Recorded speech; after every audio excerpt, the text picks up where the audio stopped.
होगा पता है आप लोगों को, हम लोग बायोलॉजी में कौन सा चैप्टर पढ़ रहे थे? चैप्टर 8 पढ़ रहे थे, ह्यूमन हेल्थ एंड डिजीजेस। इस चैप्टर में हमारा कुछ टॉपिक बचा रह गया था। जो टॉपिक बचा रह गया था वो था टॉपिक जैसे ह्यूमन डिजीजेस टॉपिक में बचा रह गया था, कालाजार बचा रह गया था, रिंगवॉर्म बचा रह गया था, एलिफेंटियासिस वगैरह ऐसा बचा रह गया था। तो आज का जो सेशन है हम लोगों का मेनली वो जो बचा हुआ टॉपिक है उसको पढ़ देंगे। इसमें पहला जो लिस्ट आता है वो कालाजार का आता है। तो ये कालाजार होता क्या है सबसे पहले ये हमको समझना है। तो बउआ यहाँ ये कालाजार जो होता है एक प्रकार का प्रोटोजोआ से होने वाला बीमारी है। किससे होने वाला बीमारी है बउआ? प्रोटोजोआ से। देखो यहाँ लिख रखा है it is a type of protozoal disease. Protozoal disease ये प्रोटोजोआ से होने वाला एक प्रकार का बीमारी है। और जो प्रोटोजोआ जो कॉज करता है इस बीमारी का उस स्पेसिफिक प्रोटोजोआ का नाम है लेशीमेनिया डोनोवानी। क्या नाम है बउआ? लेशीमेनिया डोनोवानी। इसके बाद बउआ ये जो लेशमेनिया डोनोवानी जो पैरासाइट है इसका खोज पहली बार 1907 ईस्वी में किया गया था। जो साइंटिस्ट खोज किए थे उनका नाम था लेशीमैन था। क्या नाम था बउआ? लेशीमैन। इन्होंने अपने ही नाम पे इस पैरासाइट का या कहो तो इस प्रोटोजोआ का नाम रख दिया लेशीमेनिया डोनोवानी। अब ये करता क्या है बउआ? ये पैरासाइट जो है आप जैसा कि जानते हो ये पैरासाइट कालाजार का पैरासाइट है और कालाजार एक बीमारी होता है। तो बीमारी मतलब क्या होगा? हमारे बॉडी में कुछ ना कुछ हमारे बॉडी का ये लॉस करेगा, हानि पहुंचाएगा हमारे बॉडी में। और वो हार्मफुल इफेक्ट क्या होता है हम वही देख रहे हैं यहाँ पे। लिखा है this parasite inhibits leukocyte, hepatic cell, spleen, bone marrow etc of our body.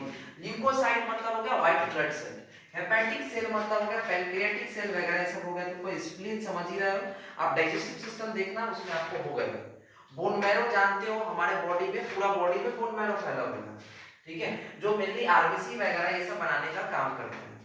इसके बाद हुआ बात करते हैं कि ये अपना लाइफ साइकिल जो है वो पैरासाइट होता है, कालाजार कॉजिंग पैरासाइट होता है। लेशमेनिया डोनोवानी में अपना लाइफ साइकिल कंप्लीट कैसे करता है बउआ?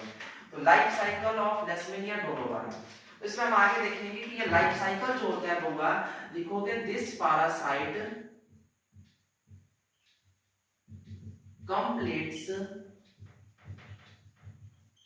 its life cycle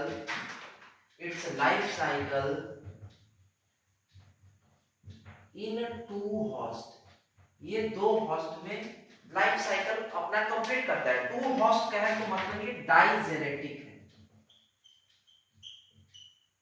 ऑर्गेनिज्म, मतलब दो होस्ट में कंप्लीट करने वाला ये ऑर्गेनिज्म। अब ये दो होस्ट कौन कौन सा होता है बउआ? इसमें पहला होस्ट जो होता है वो ह्यूमन बीइंग होता है और दूसरा होस्ट जो होता है बउआ वो आप लोगों का होता है सैंड फ्लाई होता है, ठीक है। तो अगला लाइन में लिखना है the primary host of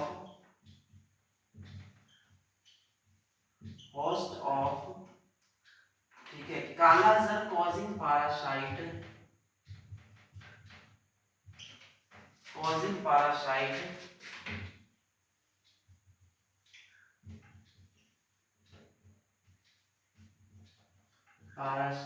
is होता क्या कालाजार कॉजिंग पैरासाइट का? तो बउआ वो होता है इज ह्यूमन, ठीक है, जो कि प्राइमरी होस्ट है। कैसा होस्ट है बउआ? प्राइमरी होस्ट, कॉमा या एंड लिख सकते हो सैंड फ्लाई, जो कि सेकेंडरी होस्ट है, ठीक है। हुआ इतना बात? लिखिए इसको फटाक से। और इसके बाद हम इसको पढ़ेंगे बउआ कैसे कैसे इसका सिम्टम क्या होगा कालाजार का, मतलब कालाजार के केस में हमको क्या क्या चीज हमारे बॉडी में देखने को मिलती है वो चीज हमको देखना है इसके। तो यहां तक आप लोग लिखिए जल्दी से, ठीक है।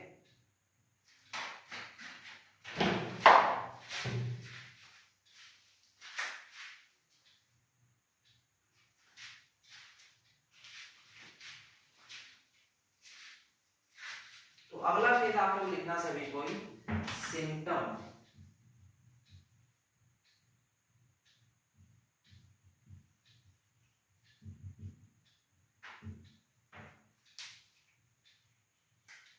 सिम्टम्स इसका क्या क्या हो सकते हैं बउआ? तो सबसे पहले तो बउआ इसका इंक्यूबेशन पीरियड जो होता है 3 से 6 महीने का होता है। कितने का होता है बउआ इंक्यूबेशन पीरियड इसका? 3 से 6 महीने का। अब ये इंक्यूबेशन पीरियड क्या होता है बउआ, हमने बता रखा है इंक्यूबेशन पीरियड क्या होता है, नोट में हम करके दिखा देते हैं इंक्यूबेशन पीरियड क्या होता है। इंक्यूबेशन पीरियड बउआ ये वो समय होता है, मान लो कि मच्छर आपको आज काट रहा है मलेरिया का ही, और वो आते आते उसका सिम्टम दिखते दिखते 10 से 12 दिन लग जा रहा है या 14 दिन भी लग जा रहा है। तो ये पैरासाइट के इन्फेक्ट करने से लेकर सिम्टम के अराइज होने के बीच का जो समय है उसी को हम क्या कहते हैं? इंक्यूबेशन पीरियड कहते हैं। यानी हम सीधा लिख सकते हैं बउआ, ठीक है, इन्फेक्शन से सिम्टम अराइज होने में लगा समय, उसी को हम क्या कहेंगे होगा? इंक्यूबेशन पीरियड कहेंगे। तो दिक्कत इसमें किसी को? ठीक है, तो इसका हम बात करते हैं सिम्टम की होगा, तो लिखोगे इसमें सिम्टम में द सिम्टम ऑफ, लाइन लिखना है सीधा, द सिम्टम ऑफ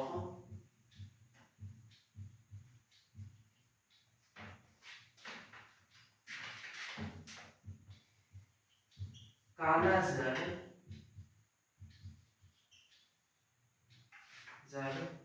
ठीक है, काला जर appears, यानी appears होती है the symptoms of काला जर includes, लिखो includes, शामिल किया गया है, लिखते includes। पहला होता है होगा अर्ली सिम्टम, इसका क्या होता है? एक में लिखोगे, ठीक है, एक में लिखिएगा अर्ली सिम्टम मतलब स्टार्टिंग स्टेज में क्या होगा? इंक्लूड हाई फीवर, ठीक है, comma enlargement of spleen and liver,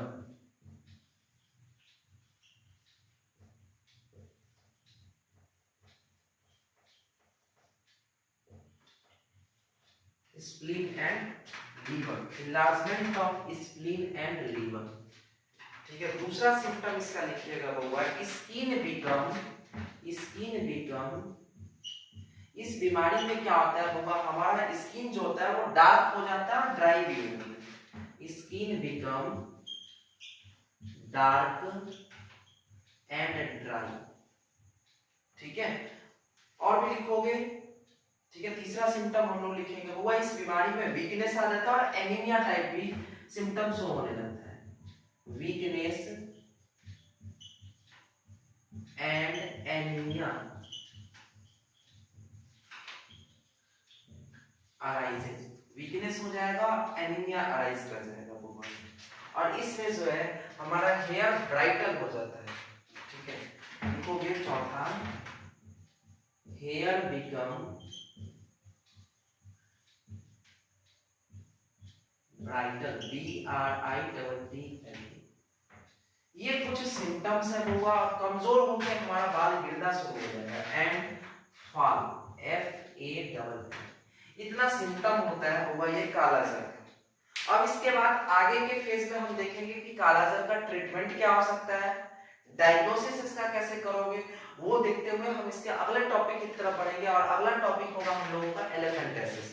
फिलहाल आप लोग इतना लिखिए, और एक बार और हम इसको अच्छे से समझा देते हैं, और फिर इसका हम देखेंगे कि डायग्नोसिस कैसे कर सकते हो और इसका ट्रीटमेंट कैसे कर सकते हो। लिखो इसको फटाक से। चलो हो गया सभी का? नहीं हुआ होगा तो पॉज करके लिख देना। हम बताए थे कि ये क्या होता है, कालाजार क्या होता है, तो हम कहेंगे प्रोटोजोआ की वजह से होता है, इसका लेशमैनिया डोरोवानी होता है। पहली बार इसका खोज जो हुआ था 1907 ईस्वी में इस प्रोटोजोआ का हुआ था, और साइंटिस्ट का नाम था खोजने वाले का लेशीमैन था। इन्होंने अपने नाम पे ही इस प्रोटोजोआ का नाम दे दिया। इसके अलावा पैरासाइट जो होता है ये क्या करता है, तो हमारे ल्यूकोसाइट को यानी कि जो WBC है उसको इफेक्ट करता है, हेपेटिक सेल को इफेक्ट करता है, स्प्लीन को इफेक्ट करता है, बोन मैरो को इफेक्ट करता है, ठीक है। इसके बाद हो गया लाइफ साइकिल ऑफ लेशमैनिया डोरोवानी। तो ये होता क्या है कि पैरासाइट जो है 2 होस्ट में अपना लाइफ साइकिल कंप्लीट करते हैं, डाइजेनेटिक टाइप का होता है। अब वो प्राइमरी होस्ट जो होता है कालाजार कॉजिंग प्राइमरी होस्ट ह्यूमन हो गया, और दूसरा होस्ट क्या होता है सैंड फ्लाई होता है। ये पहले क्या करता है बउआ कि कोई ह्यूमन को मान लो कि आपको कालाजार हो रखा है, तो ये सैंड फ्लाई काटेगा तो ये आपका ब्लड उसके बॉडी में चला गया, अब वो अपने बॉडी में स्प्रेड लिया, फिर इसको जाके अगले बॉडी में किसी ह्यूमन बॉडी में ट्रांसप्लांट करेगा। इस तरह से ये लाइफ साइकिल का प्रोसेस चलता रहता है। आप लोगों के 12th के सिलेबस में ज्यादा डिटेल्स में इसके लाइफ साइकिल को देखना नहीं है, जब आप आगे की पढ़ाई पढ़ोगे तो वहां आपको इसका डिटेल्स में मिल जाएगा। हम लोग इसके सिम्टम्स पे पढ़ते हैं, इसमें सिम्टम्स क्या क्या होता है, किन किन चीजों को ये इफेक्ट करता है। तो काला जल के केस में बार बार हमको हाई फीवर टाइप का सिम्टम आएगा हुआ, ठीक है। लीवर का साइज जो होगा और स्प्लीन का साइज जो होगा हमारा बॉडी में बढ़ना शुरू हो जाएगा, ठीक है। देखो कोई भी चीज का एक लिमिट से ज्यादा या कम होना आपको डेंजरस हो सकता है, तो यहाँ पे लीवर का साइज बढ़ेगा। इसके बाद होगा स्किन बिकम डार्क, हमारा स्किन का रंग काला पड़ने लगेगा, इसमें काला जल भी कहते हैं। और dry weakness and anaemia arises, हमारे बॉडी में कमजोरी हो जाएगी। और एनीमिया मतलब बहुत, तो एनीमिया में क्या होता है लोगों, ब्लड में ब्लड की कमी, या तुम कह लो तो ब्लड में हीमोग्लोबिन वगैरह का कमी हो जाएगा, उसी को हम एनीमिया कहते हैं। और चौथा सिम्टम क्या है कि हमारा बाल क्या हो जाएगा, झड़ने लगेगा, कमजोर हो जाएगा। ये कुछ सिम्टम्स थे काला जल के। हम इसको साफ करते हैं और आगे की तरफ हम बढ़ते हैं।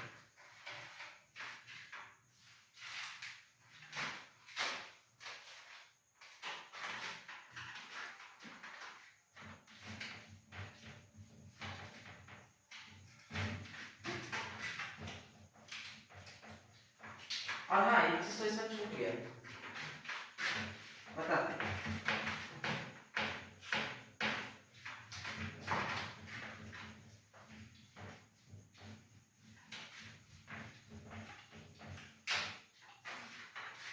इंक्यूबेशन पीरियड की बात करें तो बउआ कोई भी बीमारी में इन्फेक्शन के हमारे बॉडी में आने से लेकर सिम्टम के अराइज होने तक का जो समय होता है, टाइम होता है, उस पीरियड को इंक्यूबेशन पीरियड कहते हैं। चलो हम काला जल का डायग्नोसिस मतलब काला जल को पहचान कैसे सकते हैं उसको लिखने की कोशिश करते हैं। लिखिएगा अगला पॉइंट डायग्नोसिस लिखना।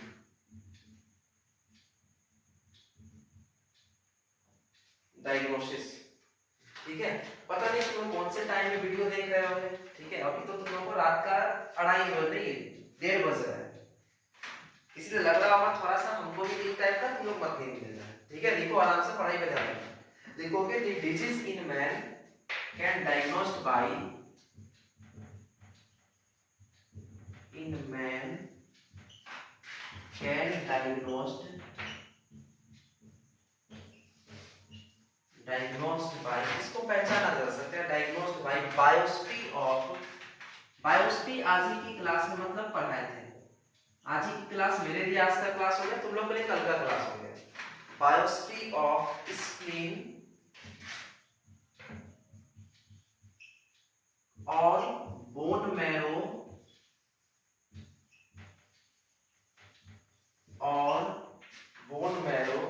और माइक्रोस्कोपिकल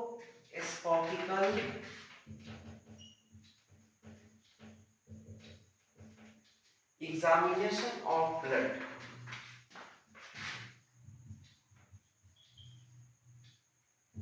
देखो हम इस बीमारी को 3 तरह से डायग्नोस कर सकते हैं, या तो तुम अपने स्प्लीन का बायोप्सी करवा के, या बोन मैरो का बायोप्सी करवा के, या ब्लड का माइक्रोस्कोपिकल लेवल पे हम उसका टेस्ट करवा के हम इसका डायग्नोसिस कर सकते हैं कि मतलब हमारी बॉडी में लेशमेनिया डोरोवानी प्रेजेंट है या फिर नहीं, ठीक है। जब डायग्नोसिस हो जाएगा, डायग्नोसिस में मान लो कि तुमको पता चल गया कि लेशमेनिया डोरोवानी कोई पेशेंट के अंदर मौजूद है, तो फिर उसका ट्रीटमेंट कैसे करना है वो ट्रीटमेंट को लिखो। अगला पॉइंट लिखना है ट्रीटमेंट। ट्रीटमेंट लिखिएगा बउआ, ठीक है। लिखोगे देखो बहुत सारे इसके मेडिसिन आते हैं, तो ज्यादा तो हम नहीं पढ़ेंगे क्योंकि हम लोग को क्लिनिकल पॉइंट ऑफ व्यू से नहीं पढ़ना है, फिर भी थोड़ा सा हम जानना जरूरी है, इस वजह से थोड़ा सा इसके बारे में पढ़ेंगे। ट्रीटमेंट में लिखिएगा pentavalent antimony compounds extensively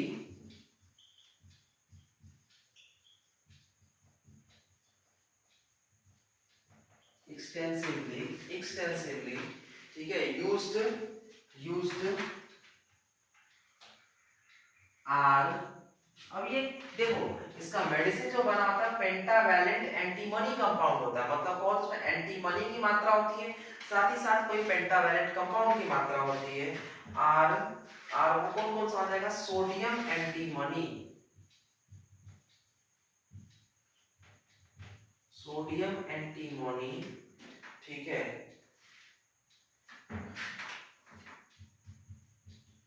टेट्रेट and ग्लूकामेट,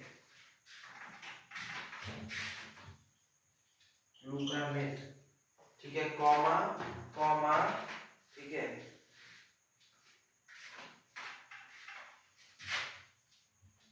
amino स्टेरिकुला comma etc., ये सब कुछ मेडिसिन है जिसका यूज हम किसका ट्रीटमेंट में करते हैं, ये कालाजार के ट्रीटमेंट में करते हैं। S T I B U R आई,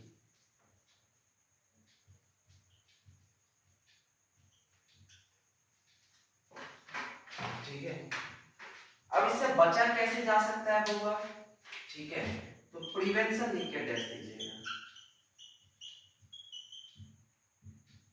इससे बचने का तरीका क्या होगा, तो देखो ये एक प्रकार का मक्खी है काटने वाला, तो हम कैसे बच सकते हैं, सबसे पहले तो हम क्या करेंगे, इंसेक्टिसाइड, एक प्रकार कीड़ा हो गया, तो इंसेक्टिसाइड मारने वाला ढेर सारा वैसा इंसेक्टिसाइड स्प्रे हमारे आसपास है, जैसे मॉर्टिन का स्प्रे होता है, आता है कि नहीं आता, ठीक है, तो वो स्प्रे वगैरह छीट छाट के हम क्या कर सकते हैं, इसको मार सकते हैं या हटा सकते हैं। मर जाएगा तो एक बॉडी से दूसरे बॉडी में कालाजार कभी ट्रांसफॉर्म ही नहीं होगा, नहीं ट्रांसफॉर्म होगा, धीरे धीरे क्या होगा, बीमारी ये खत्म हो जाएगा, ठीक है।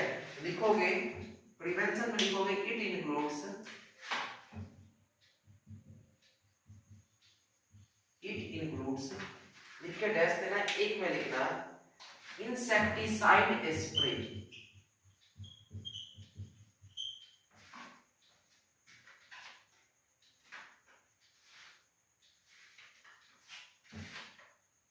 CID स्प्रे,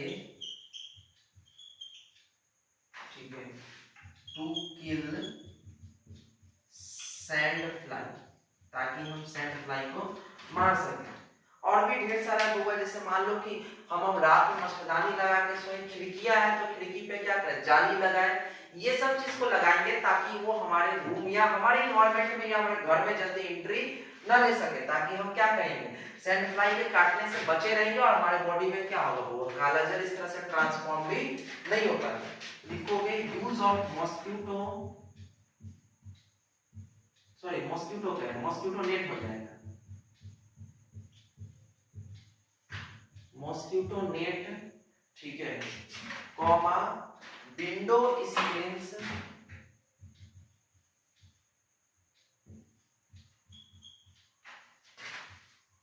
कॉमा ईटीसी, ठीक है। तीसरा लिखोगे बउआ, हमारे आसपास हमारे सोसाइटी में ऐसी व्यवस्था होनी चाहिए ताकि इस प्रकार का सैंड फ्लाई ही नहीं, ढेर सारा मॉस्किटो वगैरह या कोई भी वैसा ऑर्गेनिज्म जो हमको हार्म पहुंचा रहा हो उसको वहीं समाप्त कर दिया जाए। लिखोगे तीसरा, तीसरा प्रॉपर ट्रीटमेंट,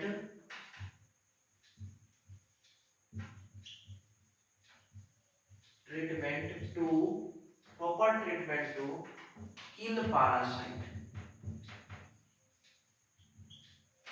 ठीक है, इतना लिखिए इस, ठीक है, देखो इसको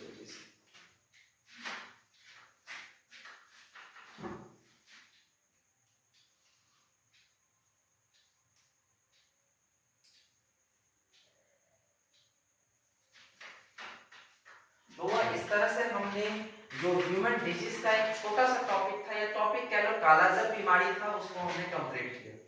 आपको इस लेक्चर के साथ हम पीडीएफ फॉर्म में इसका नोट्स अटैच कर देंगे और उसमें हमें क्या करेंगे कि कुछ डायग्राम्स भी साथ साथ अटैच कर देंगे। आप क्या करना, जैसे नोट्स होगा वैसे उसमें से डायग्राम को आप अपने कॉपी में उतार लेना और कोशिश करना कि जो हम सारा बोर्ड पे लिखा है इसको अभी हाथ के हाथ इसको लिख देने का, ना कि नोट्स के भरोसे रहने का, ठीक है। चलो आज इसमें